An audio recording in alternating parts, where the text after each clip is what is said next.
शिक्षा पद्धति को अपना सकता है। कोई कर रहे हैं कि सनातन धर्म लौट कर, और ये होना भी चाहिए। हम सभी साधारण जीवों को इन कथाओं के माध्यम से अपने सनातन धर्म की ओर मोड़ा जा रहा है कि हमें ज्ञान हो हम किस धर्म से बिलोंग करते हैं। सबसे पहला धर्म हमारा सनातन धर्म ही है और उसको कोई भी अपना सकता है, कोई वहां भेदभाव नहीं देगा, ना कोई छोटा बड़ा, हम सब सनातनी हैं।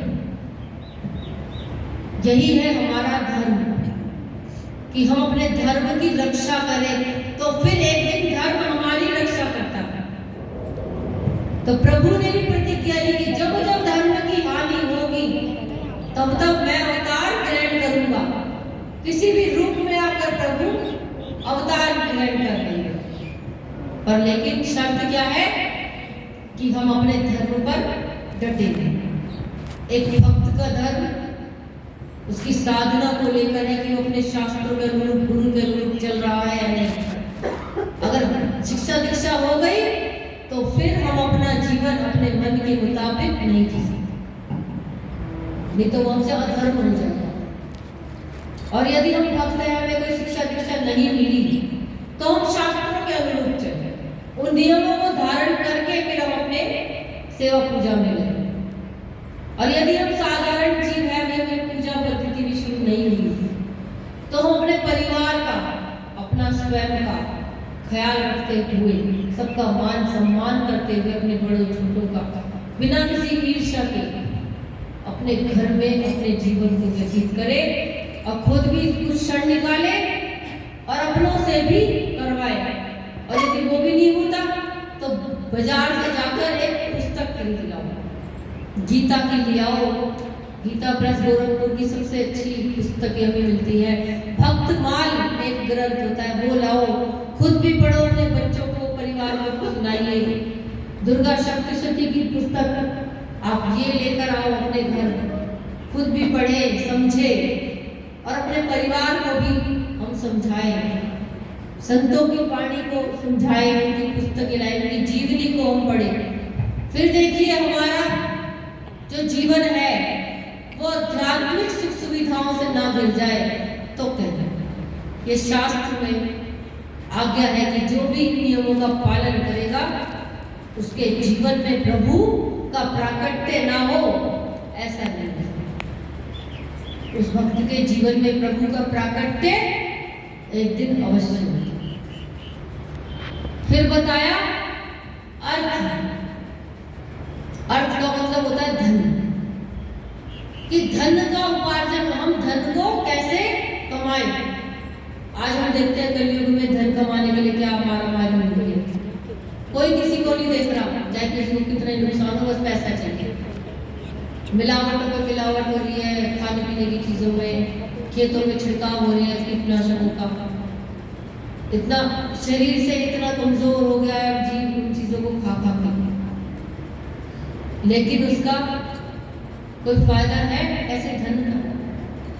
तो धन भी बताया कि धन हमें ऐसा कमाना चाहिए जो ईमानदारी से कमाया गया हो। किसी का जी दुखाकर, किसी का मन दुखाकर यदि हमने कोई धन कमाया तो शास्त्र कहता है वो धन हमारे किसी बीमारी में, रोग में, किसी कष्ट में, संकट में ही निकल जाएगा, वो रुकेगा नहीं हमारे पास ज्यादा।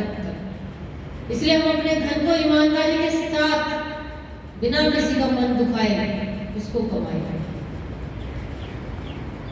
और फिर अपने उस धन को हम कहीं कहीं दान करें।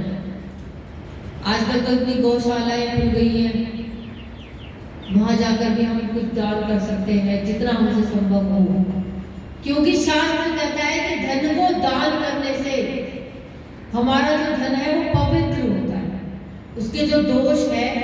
क्योंकि कभी कभी हमें पता भी नहीं लगता कि किसी का जी तो नहीं दुखा, मन तो नहीं दुखा, मैंने पैसा कमाया, किसी को तनख्वाह देने मन ना करे और फिर भी देनी पड़े, अनजाने अनजाने में भी ऐसा हो जाता है। तो ऐसे दोषों को दान देने के उपरांत वो समाप्त हो जाते हैं। इसलिए कहते हैं जहां भी तीर्थ में जाओ तो कुछ दान कर दो, जितना भी हमसे हो सके धन का। या फिर कहीं कथा है, जागरण है, आप अपने घर में कराएं, वहाँ दान कीजिए। किसी बेटी की शादी है, गरीब है वो, तो उसके वहाँ उसके विवाह में कुछ मदद कर दो उस धन की। अगर कोई बीमार है तो उसको दवाइयाँ दिला दो फ्री में, तो वो धन आपका दान हो जाएगा। किसी को प्यासा है उसको पानी पिला दीजिए अपने धन से, तो वो आपके धन को शुद्ध करता है, पवित्र करता है। फिर वो जो धन आपके पास बचा है वो आपके अच्छे कामों में ही लगेगा, सुख सुविधाओं में ही लगेगा, संकट आपसे 100 कोस दूर रहेगा। इसीलिए धन का दान का भी विधान बनाया कि धन हमें कभी कभी दान करना चाहिए। और ऐसे आयोजनों से हमें मौका मिलता है उस धर्म को अपनाने का, अपने धन को पवित्र करने का। लेकिन आज के समाज की सोच कुछ और ही लेकर चलती है कि ये तो पैसा कमाने के लिए बैठे हैं। यदि हम तीर्थ में जाए तो हम सोचेंगे पंडित पैसे कमाने के लिए बैठे हैं, कुछ काम करेंगे, यहाँ पैसे रखो और दर्शन करो, कहते हैं। लेकिन उनका उतना पुण्य है तभी तो वो वहाँ बैठे हैं, हम क्यों नहीं बैठ जाते वहाँ जाकर? सिर्फ हम अपने भाव को पवित्र रखें कि हम कष्ट उठाकर यहाँ तक आए हैं, तो ऐसा विचार करके हम अपने उसको पुण्य को पाप में न बदल दें, क्योंकि उसका पुण्य है, उसकी साधना है, इसीलिए वो वहाँ पे बैठा। जब हमारी उस तरीके की साधना होगी, पुण्य होगा, तो प्रभु हमें भी हिसाब देंगे। वो किसी का हिसाब लेके नहीं रखते। हम इतना सा करेंगे, इतना सा झुकेंगे अपने प्रभु की तरफ, तो वो इतना झुक के देगा।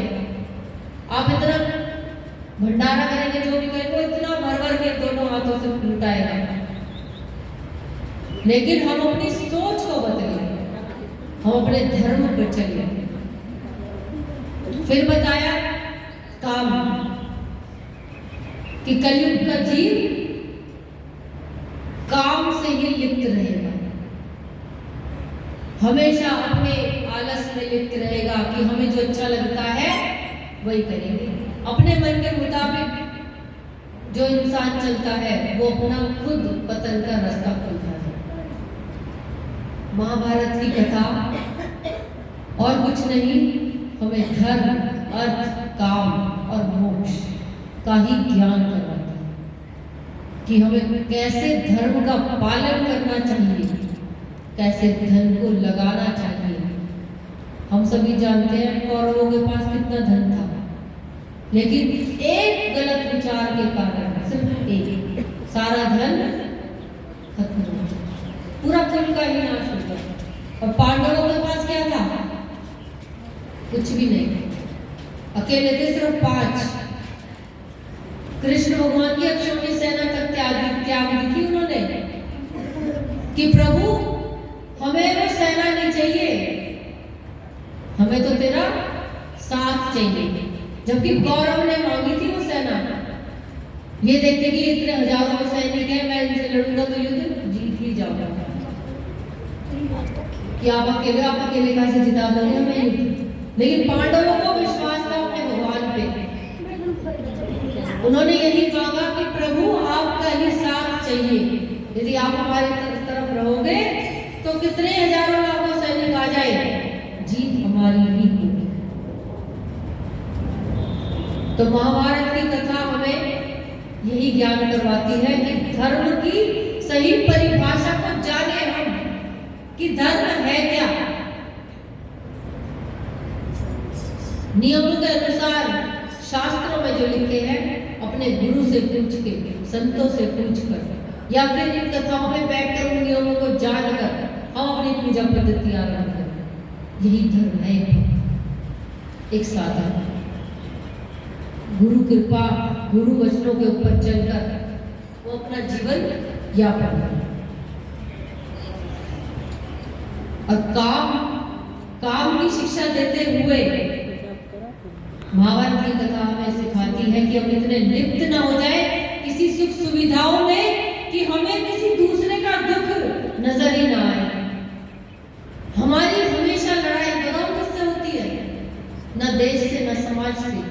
जो परिवार में जो 2-4 लोग रह रहे ना वहाँ उनसे ही झगड़ा होता रहता है। तेने ऐसा कह दिया, मैं नहीं चुनी, अब तो यार एक कम टूटनी नहीं चाहिए। अब भगवान मैंने तोड़ी कैसे दी, मैं तो इंतजार कर रही थी, इतनी तो सेवा पूजा करती हूँ, उसने मुझे ऐसे कह दिया वैसे कह दिया, वही घूमता रहता है। अपनों से ही लड़ाई है हमारी, दुनिया से तो कोई मदद नहीं, तो अपने अपने काम से बिजी है ही नहीं। जो 2-4 सदस्य हमारे घर में रह रहे हैं उनसे ही दुश्मनी बना कर हम अपने उस घर में रहते हैं कि ये बुरा है ये अच्छा है। क्यों? अपने सुख के कारण, क्योंकि हम सुखी रहना चाहते हैं। हमें ये सुविधा मिल जाए, हमें ये सुविधा तो मिल रही है नहीं तो लड़ाई नहीं। हमें अपने शरीर को सुख रखना है, यही कामना रहती है। प्रॉपर्टी चाहिए, प्रॉपर्टी नहीं मिली तो युद्ध होएगा,